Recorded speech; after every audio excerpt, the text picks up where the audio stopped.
I'm Isabel Lohman, the education reporter at Bridge, Michigan, a nonprofit, nonpartisan news outlet, and I'm here today with Capitol reporters Lauren Gibbons and Jordyn Hermani. If you have a question for our reporters, you are welcome to drop them into the chat, and we will get to those questions later in the show. We've had readers submit questions via our website as well as the event subscription, so we're really appreciative of all the questions you've been answering, or asking, excuse me. So let's get started. Over the weekend, it was a holiday weekend, but we saw a lot of news coming out about President Joe Biden. There are some Democrats who are calling President Joe Biden to step aside in the presidential race. What's going on in Michigan, Jordyn? Yeah, no, so far it's been kind of crickets out of Michigan with respect to individuals calling for Biden to step down or resign.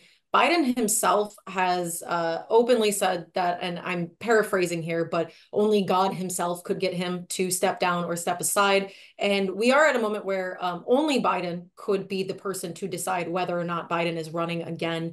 Obviously, individuals can challenge him later this year at the convention, but for all intents and purposes, it seems that he's sticking in the race. And not many in Michigan have come out very vocally against having him still be the Democratic presidential nominee. In fact, we've seen Governor Gretchen Whitmer still come out in favor, saying that she's still with Biden. I believe earlier today she gave a interview with the Associated Press in which she said that she's not even interested in her name being floated, not even interested in her being a potential contender for a replacement. So it seems like full speed ahead for where we're at with respect to Biden staying in the game. Lauren, you were just with some newsmakers this morning. What are they saying? Yeah, so I just attended a campaign event hosted by Wayne County Executive Warren Evans, as well as some of the candidates for U.S. Senate and Congress, Hill Harper, Pamela Pugh, Mary Waters. And I spoke to both Executive Evans and Hill Harper about this, and both of them were pretty, they didn't want to say one way or the other whether he should resign. But Executive Evans did say he's pretty concerned about the president's debate performance, and he has expressed in the past a lot of concern about the Democratic Party's association with and outreach to Black voters in Detroit and Wayne County in particular. And he's concerned about the credibility of the president going into the rest of the election cycle. But he did say he would vote for whoever the Democrat is. Sounds like people are hedging their bets a little bit. We had a reader, Elaine, who asked, are there any Michigan congresspeople who are currently supporting replacing Biden? I can take that one.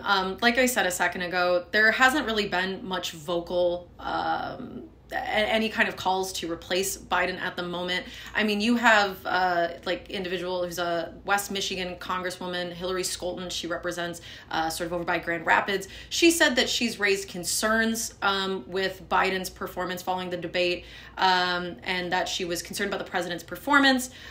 She said that she's raised those concerns to the Democratic Party. But, we're not seeing a whole ton, like I said, of people coming out. I think that there is a sense of trying to just stay on the fence for as long as they can. This is a very historic moment in history. If Biden does decide to drop out of the race, I don't think anybody necessarily wants to be the first person to say that Biden should stand aside, but they definitely don't want to be the last person to say that Biden should stand aside. So we're going to kind of see this toe in the water dipping for a while.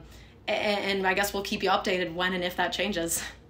Yeah, it was a topic of discussion in our newsroom call this morning. We're going to continue to be reporting on it. You should check our elections tracker, and you can best believe that if he were to announce that he is going to step down, we would have several stories on that and asking Michigan voters what they think about that. We also had a reader question who wanted to know, what are the polls saying about Biden and Trump? Jordyn? So at the moment, polling in Michigan, and it really depends on where you look. Polls change moment to moment. And I always warn people that, it's almost like the weather in Michigan. You don't like it, just wait 5 minutes almost. When I was looking it up earlier today, we had some polling that would suggest that Biden is trailing Trump. You had a New York Times poll that was released earlier where it showed that there was a 48 to 46 discrepancy in favor of Trump. But that shrinks to about 42 to 41 when our third party candidate, Robert F. Kennedy, enters the race. That's within a very close striking distance. So obviously anything could change in the 100+ days we have until the election. 538, which is a polling site that many reporters do turn to as we get closer to the election, shows that lead that Trump has at less than a percentage point ahead of Biden. But there is some polling that was released earlier today from Bloomberg in the Morning Consult, which suggests that Biden is actually closing that gap, especially amongst swing states. So we in Michigan are amongst those, Pennsylvania. Biden seems to be leading, according to those polls, Trump. But like I said, all depends on where you're looking. There's still a lot of race left, 100+ days, like I mentioned. But it seems to be that Biden's numbers didn't tank as hard, I think, as many people were expecting. And that in the days since the debate where he had a very poor showing, he seems to be remaking ground. You mentioned swing states. Michigan is one of those states where we're expecting, a really tight race. Lauren, First Lady Jill Biden was in northern Michigan last week to open up a Biden campaign office. That area has typically trended Republican. Why open a Democratic campaign office there now? Yeah, so I recently did some reporting in the Traverse City area. It's an interesting area because, yeah, as you mentioned, historically, it's been pretty rural. It's trended pretty Republican, but there has been a demographic shift over time as you see people moving from downstate or areas like Chicago to Northwest Michigan to retire or otherwise. It's a growing metropolitan area, and so people are bringing their politics with them. And I think one of the areas that we're most noticing that competition is in the 103rd State House District, which is it includes Leelanau and parts of Grand Traverse and Benzie counties. And that on paper is almost a 50-50 district. So currently held by a Democratic representative, Betsy Kofia, and there's a competitive primary going on right now in that region to kind of see if they could take it back or gain some ground back. So it's just a really interesting area to watch, pretty politically purple. So it's one of those things to keep an eye on for in 2024. For sure. And you're reporting the people that you talk to, they reference that they perceive this need for voters to find someone sort of in the middle. So I'll be curious to see how that ends up playing out. Another question that we got from readers was basically, how are we going to cover this election and how is it different from how we've previously covered elections? Lauren, do you want to start? Yeah, I'm happy to talk about that. And it's always always an evolving process, right? I try to cover elections in a way that, it responds to what people are interested in, the issues that they really care about. And, especially as we go towards a presidential cycle, at least where both the candidates have been in this position before, it's really important for us to focus on, what would be the difference for voters, to differentiate between the candidates, but also really, keep an eye on some of these policy issues where Michigan is Michigan voters are really focused on. Michigan is going to continue being a national swing state. A lot of the issues that Michigan voters care about are the issues that are going to help decide the election: immigration, abortion rights. We've seen a lot of concerns among the Southeast Michigan voters in particular about foreign affairs and the ongoing Israel-Gaza war. So I think Michigan is, as always, a very nationally important state, and I just try to adapt as needed to cover the issues that people are talking about. Yeah, I mean, Lauren pretty much said it best. It's hard, but we're trying to improve the best we can every day to make sure that we're reporting the most accurate, up-to-date, factual, nonpartisan information that we can bring you. And when candidates do make claims, we absolutely try our best to vet those claims before republishing them, and especially when it pertains to Michigan, whether that be during a debate or a campaign stop. We're just trying to do our best to make sure that the information that gets to you is coming through a nonpartisan lens. For sure. We're never going to tell you how to vote, but we want to give you as much detail as we can. leading up to that. This is maybe not a bridge critique, but it's something that has been talked a lot about in the last few weeks. This idea that did the media mess up in some way by not covering, Biden's decline in a more thorough manner in other ways? Lauren? Yeah, I think it's a really interesting question, and one that a lot of people have been asking in the last couple of days, especially since the debate performance.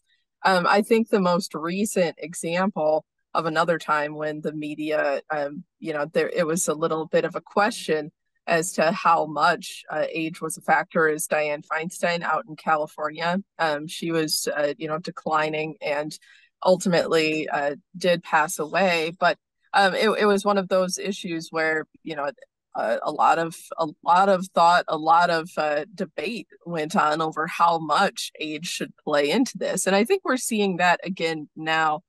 Certainly a number of national news outlets, notably Axios, has spent a lot of time reporting on how President Biden's age has factored into this race. I think we will see a lot more reporting coming down now that it has, not just been a critique by Republicans, but it's also something that's a growing concern among Democratic voters. So, as this debate continues to play out, I think the media will have to respond to not just the national, but also the state and local levels.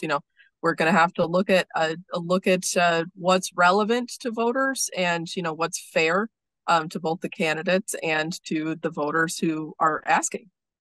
Well, and it's a hard tightrope to walk, right? Because, you bring up, I remember, the Dianne Feinstein example is a great example.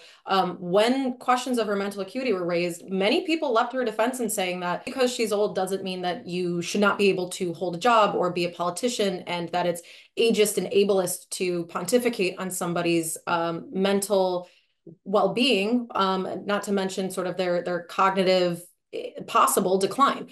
That being said, that was also very much there. So it's a very tough tightrope to walk. Obviously, we have to be careful because just because you are older in age does not necessarily mean that you are inherently having a cognitive decline. I mean, there's many people who are over 80, just like the president, who still continue to work day to day, who still hold jobs, who still are very, very sharp. That being said, those are also not the same individuals who have the power of or the U.S. Army and access to the nuclear launch code. So it is a bit of a different conversation. And, we're trying to do the best we can to make sure, once again, that we're bringing the best possible information. But anybody can have a cognitive decline, I just want to say on top of that. And with respect to Biden, as Lauren pointed out, this is just going to be a continuingly developing story. For sure. It's new ground that we're at this point, right? I mean, we're a few months away from the primary. Well, the primary is next month. Then we've got the election in November. There's a lot going on this, and we're continuing to have discussions in our newsroom about how we cover this issue with being sensitive, with being, talking to a lot of voters. We don't want to just be in a bubble when we talk to folks about Biden or, his perceptions of his intellect or his ability to continue to lead. So if you have thoughts on how you want to see us cover, please let us know. At the same time, if you have questions about this election, you can throw them in the chat. We're getting to that point where we're going to answer a few more reader questions. One other thing that a reader asked was about, generally speaking, when we look at elections, people are running for local public office. Does that mean that every opinion or aspect of their life is also public information? In this day and age, social media makes sure that things live forever. It is also a public forum, so I will somewhat say yes.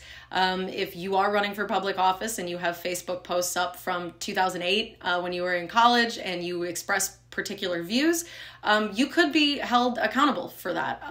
Now, it really does depend, speaking specifically from the bridge angle. We do determine what is and isn't worth covering. I mean, if you went on a social media tirade about the Red Wings, that is significantly less important than if you have sincerely held policy or political beliefs that could impact who you are as a candidate. I mean, a great example of this is that there was a House candidate in 2022. His name was Robert Reagan. He gained a lot of attention for having just some truly interesting, we'll say, posts that were very, some of which dealt with Holocaust denialism, some of which were extremely anti-vaccine, some of which were very racial in nature. And that speaks to who you are as a candidate, especially if these posts are more recent. Obviously, we were all teenagers once, possibly with internet access. So that's not to say that people can't grow and change as individuals, but if you were posting 3 or 4 years ago, conspiracy theories, it's important for voters to know who you are as a person and whether or not that view or who you said you were changed the moment you decided to enter public life. Even another example, Garland Gilchrist, he still gets criticized for posts that he wrote in college regarding Israel, for which he's later apologized for and said that he didn't have enough information at the time to be able to articulate his beliefs, and that those have since changed. So, it goes back and forth, but yes, social media, as we were warned about growing up, it does stay on there forever. And if it's something that is worth reporting, we will absolutely report on it. For me personally, if it is a race that I'm covering closely, I always background check candidates. Whether that information becomes newsworthy really depends. For example, we don't typically report, on a candidate's family situation, or we do try to differentiate pretty heavily between what is the private life that a person is entitled to and what is newsworthy for people who are casting a ballot. Now, as Jordyn mentioned, it is a situation where if you're putting yourself out there as a candidate, you are putting yourself and your background up for scrutiny. But it certainly doesn't mean that every single Facebook post or every parking ticket will necessarily become an issue. But if there's a serious criminal conviction or something in the background that pertains or could be relevant to what a voter decides in the candidacy, that obviously fair game. Thanks for that. We have a question from reader Jeff. He says, Elissa Slotkin is the Democratic Party establishment nominee for senator and seems to be a sure thing. Could you discuss the process by which this happened? Was it more of a top-down decision than one engaged with the people at large? As in, there's no mainstream opposition to her. Lauren, you were just at a Hill Harper event. You want to talk about this? Yeah, I'm happy to talk about it. You're correct that Elissa Slotkin very quickly became the favorite, and a lot of that is just because of her fundraising capability. Once she decided to get in the race, it became very clear to a lot of people who were thinking about it, but never ultimately cast their name and put their hat in the ring for this race that, she was going to be a tough challenger. Now, Hill Harper is challenging her, and he is trying to run to the left and is presenting himself as a more progressive candidate, really trying to appeal to minority voters, especially in Detroit and other cities around the state. But I think the main thing to keep in mind here is that Elissa Slotkin has a lot of name recognition and a lot of fundraising capability. So it was pretty early on when she asserted her interest in this race, and I think it deterred a lot of people who may otherwise have considered running from stepping aside. Sure. And that's a specific race, but we also get a lot of reader questions just about how to find out information about specific candidates and specific races. And while we can't cover every single race super specifically, we do recommend going onto campaigns' websites. We recommend using nonpartisan resources to figure out who's running, and then local newsrooms as well often do candidate questionnaires where you can hear directly from candidates across the spectrum for whatever race you're looking at. We've got just a couple more reader questions we're going to get to today, but if you have another question that you want to submit, you can do that at the chat, or you can do that at our website, bridgemi.com. Dennis asks, how many actual fraud claims were made in the 2022 voting year? Yeah, I can take that one. To my knowledge, so I want to, before I jump into 2022, I do just want to emphasize that voter fraud is incredibly rare, not just in the state of Michigan, but in the entire country. And when we do speak about voter fraud, it is not usually ever widespread a huge swath of individuals. It's something much smaller. So for instance, in a recent election, I believe it was 2020, we had a father who voted on behalf of his daughter and turned in her absentee ballot, not allowing her to vote. That's voter fraud. That is voter fraud of one vote. There was another instance of an individual who worked in a nursing home who returned a bunch of ballots for individuals who worked at the home. I do admit that I am blanking at the moment on whether or not she did fill those out for those individuals, but she very much did mail them, and that was taken up with the Department of Attorney General as something that wasn't allowed to be done. We have very specific rules surrounding who may or may not return an absentee ballot in Michigan, which we have answered before in past FAQs. So with respect to 2022, there aren't any immediately big pressing cases that I can think of. That's not to say that there weren't very small instances where that could have happened, but again, that is increasingly rare, and usually, not usually, does not ever have enough of an impact to legitimately sway the results of an election. Thank you. And then let's end on this question. We have a question about absentee voting. This is something we've talked about in previous FAQs. We also have some resources on our voter guide on our website about absentee voting. But this person, Deirdre, asked, it would be helpful to discuss how absentee voting ballots are verified and discuss the role of the Board of Canvassers. Lauren? Yeah, I'm happy to talk about this. Now, I'll start with the Board of Canvassers. The Board of Canvassers' role is to certify the election results. They're not an elected board. They don't necessarily have a role other than to check over what county canvassing boards have done, and certify the election results. Now, we saw in 2020 that did get a little contentious when there was obviously pushback from Trump supporters on Michigan's elections results. They were ultimately certified. One other, I think there have been a lot of changes recently in the legislative process to kind of shore up the duties of the Board of Canvassers and what that actually means. And can you quickly repeat what the absentee ballot question was? Yeah, this person just wanted to know a little bit more about the absentee voting process and how those votes are verified.